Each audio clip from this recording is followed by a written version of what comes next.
Breaking बातमीनं वरळीतील कार्यक्रमामध्ये मुख्यमंत्र्यांसमोर घोषणाबाजी करण्यात आली। खालीद का शिवाजी चित्रपट प्रदर्शित होऊ नये म्हणून ही घोषणाबाजी करण्यात आली। कार्यक्रम खराब करू नका अशी घोषणाबाजी करणाऱ्यांना फडणवीसांनी आवाहन केलं। घोषणाबाजी करणाऱ्या दोघांना पोलिसांनी ताब्यात घेतलं।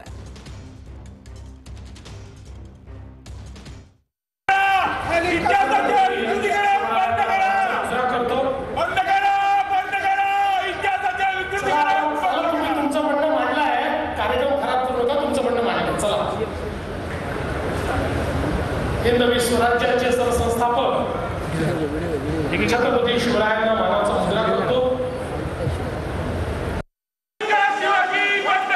हिंद विश्वराज्याचे सरसंस्थापक छत्रपती शिवरायांना मानाचा मुजरा करतो। चला आता चला, तुम्ही तुमचं म्हणणं मांडलं आहे, कार्यक्रम खराब करू नका, तुमचं म्हणणं मांडलंय, चला। आम्ही सर तुम्ही असं नका करू, तुम्ही म्हणलं काय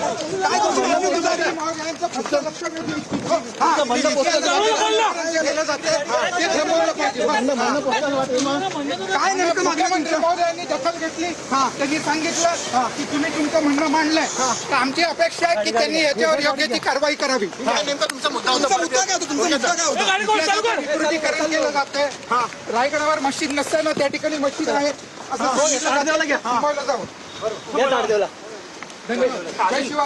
बोला बोला, तुम्ही बोला, इकडून बोला।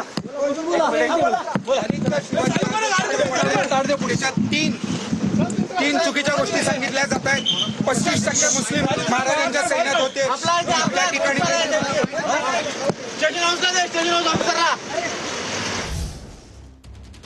तर घोषणाबाजी करणाऱ्या दोन लोकांना पोलिसांनी ताब्यात घेतलेला आहे। ताडदेव पोलीस ठाण्यामध्ये दोघांना आणण्यात आलंय।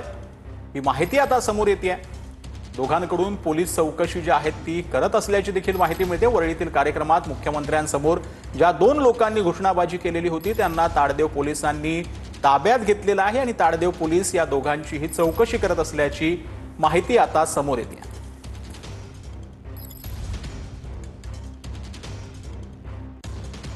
तर खालीद का शिवाजी या चित्रपटाचा नेमका वाद काय आहे ते पाहूया।